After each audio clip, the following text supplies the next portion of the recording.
So it's good to have that theory. It's good to have that philosophy of continuous improvement, raising expectations. You're getting better. You're getting stronger. You're getting wiser. Why wouldn't you be raising that expectation? You can't keep it at like, okay, well, as long as I'm not in jail, I'm successful, right? Or whatever it is for you. Okay, well, as long as I'm not addicted, I'm successful. As long as I'm not in a toxic relationship, I'm successful. As long as I'm not at a dead-end job, I'm successful. And all those things are great, and they are a success in your life. But if you're 10 years after the fact of those things and still saying, well, at least I'm not doing that, then in my opinion, you're not so successful. Or it's not sustainably successful. It's not continually elevating success. It's just like, okay, I'm okay. So while raising the expectations for yourself is absolutely, vital for sustaining the success and also reaching higher heights than you ever thought was possible, it also has to be balanced with the fact that, like, when you view yourself as unsuccessful, like I just did, was talked about with myself, you start to get down on yourself. You start being mean to yourself, maybe. Maybe you start thinking like it's not even possible. And then when you start having those thoughts, once again, you put the wedge in the door, and now the negativity is starting to stream through. And if you let that negativity stream through, you might not even go to work. Or for me, like, I might not even do the podcast. I might just quit. I'm going to say, well, it's not getting a million streams, so, you know. But what about the 5 guys that wait for you every week, that email you and tell you, yo, man, that episode hit me hard, you know? You owe it to them guys. I owe it to my family. I owe it to myself. And so do you. You owe it to your family. You owe it to your coworkers. You owe it to yourself. You owe it to your loved ones. So once again, it's like not being dismissive because we are not where we thought we would be. It's being grateful and having that right understanding of where we were and how successful we are in reference to that. But at the same time, continuous improvement, continually elevating, continually raising the expectation and raising the standard of what we will accept in our lives. Because what you accept in your life is what you will have.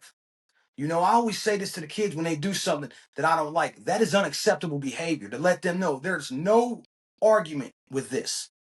When me and my wife first got into our relationship, it took a year or so, but we laid down non-negotiables, deal breakers, and things that were unacceptable. That way the other person always knew where they stood with the other one. When you walk into a room, as soon as something happens, before it even goes too far, you check. Say something's unacceptable. That's not appropriate behavior. You establish your boundaries. And when you do that, the respect is given.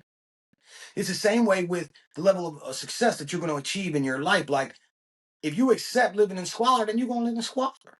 If you accept using everybody else to get what you need, then that's how you're going to live. But if you tell yourself consistently, like, this is unacceptable, I have to change this, guess what? You will. And if you sit here in a nice house with all this stuff like I got, or wherever you are in your house or your car, listen to this, and your car's all right, your house is all right, the people you with is all right, that's cool. But are you constantly elevating? Are you continually progressing? Are you always trying to raise the bar, raise the standard in your life? Or are you accepting of your current circumstances? I'm not saying be not grateful for your current circumstances. Be grateful if you're breathing life. But once again, it's this balance. It's this tightrope that we all must walk if you want ultimate success, ultimate sustainability, ultimate contentness. And it's hard, man. It's hard walking that tightrope. But that's why we're here. That's why we're here with Creating Greatest Podcast. And that's why I'm going to hit you off this Sunday with the first episode of You, Me, and Jesus so we can walk it together. Self-care. Self-care is paramount in today's world. And that's something like we were diving into with the sunsets and the sunrises and the slowing down. I created this topic when we had a lot to do for like a week. I mean, we always have a lot to do, but when it is, do you guys have this problem? Hit me up, creatinggreatestpodcast@gmail, all lowercase. When you go out in the public and you interact with other human beings a lot, do you? Maybe you're in traffic, you're in busy stores, crowded areas, interacting with a lot of people you don't normally interact with. Just the chaos of it all sometimes. The drive and the traffic, the traffic in the stores, you know, having to navigate a lot of verbal,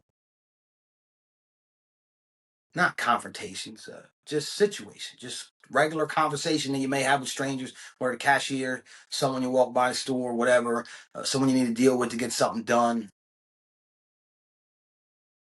I'll feel burnt, man, if I go on a run with that.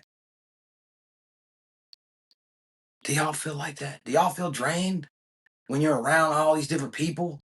And that's why I'm so careful with my energy. That's why I hold it as sacred. And that's why if I give you my time, like that really is meaningful because I'm so protective of my spirit and who and what I allow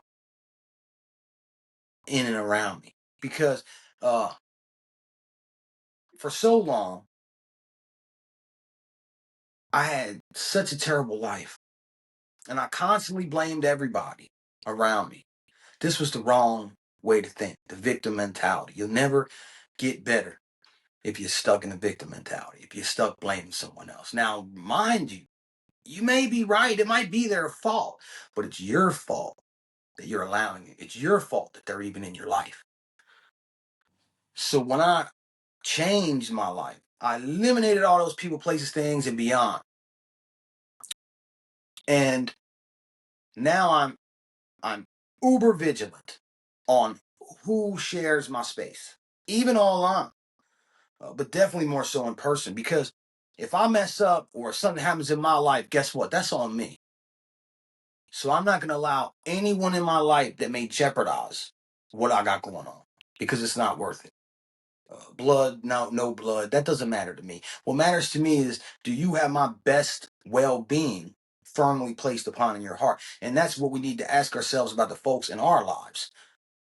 What are they doing? How are they acting? How do they talk behind my back? Are they loyal? Uh, but really, it simplifies as this: do they have my best well-being firmly placed in their heart? Meaning, will they always act and behave with my best well-being in their interest, as I will with them? And if the answer is no,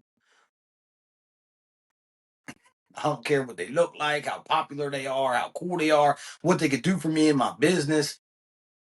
It's not sustainable when we have these folks in our life. We can just pray for them and pray that they get on the right path to fix their lives. So then maybe y'all can link back up and do it together. Whether it be friend, foe, spouse, girlfriend, boyfriend, co-worker, any of it.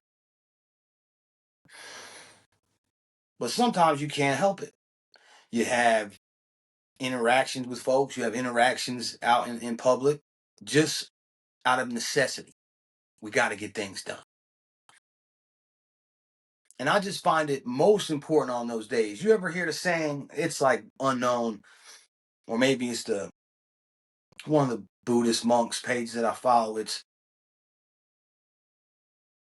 if you don't have time to meditate, then you should be meditating double. Something to that. I probably butchered it, but what they're saying is if you have time to meditate, then great. But if you're running around doing all this stuff and getting overstimulated, and then you can really say, like, man, I didn't have time to meditate. Or I didn't have time to sit down and watch the sunset.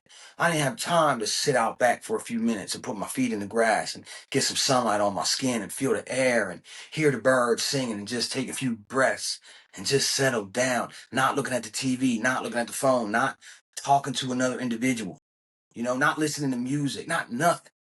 Just a few minutes of actual nothing. And that's the thing. I don't have time to meditate, or I can't meditate. You don't need to sit and meditate, your legs folded and all this stuff. You can do that. That's great. You don't have to do that. Even if you do that, you don't have to do that for 30 minutes. You do it for 1 minute. You do it for 5 minutes. Even if might not be ultimately beneficial, it's a little bit beneficial. It may be just what you need to get through your day without being overstimulated and feeling like you're drained. So when I have these days and days of constant activity and constant interaction, I find it very important to have like at least a day where I'm lesser activity. And I don't mean eating junk, sitting on the couch, watching TV. I mean eating a little less, consuming a little less, not spending any money, making sure I'm outside, not staring at the screens, taking a few breaths. And once again, it only takes a few minutes. You can sit, like we talked about in meditation.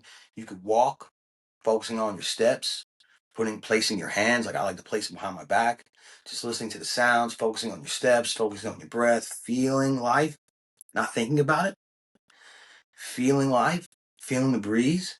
And just those few minutes a day, whether it's 10 minutes, 15 minutes, whatever you got, even 1 minute, it's a game changer. It might be sitting in the bathtub, it could be anything. It doesn't have to be what it is for me. It could be what it is for you. But to find it for you, you have to try some things. You might have to try the meditation. You might have to try to walk. You might have to try watching the sunset. You might have to try hopping in the bathtub. You might have to try, whatever it is, whatever it could be, because literally it could be anything. It just really is detaching from the world for a few minutes and all things material.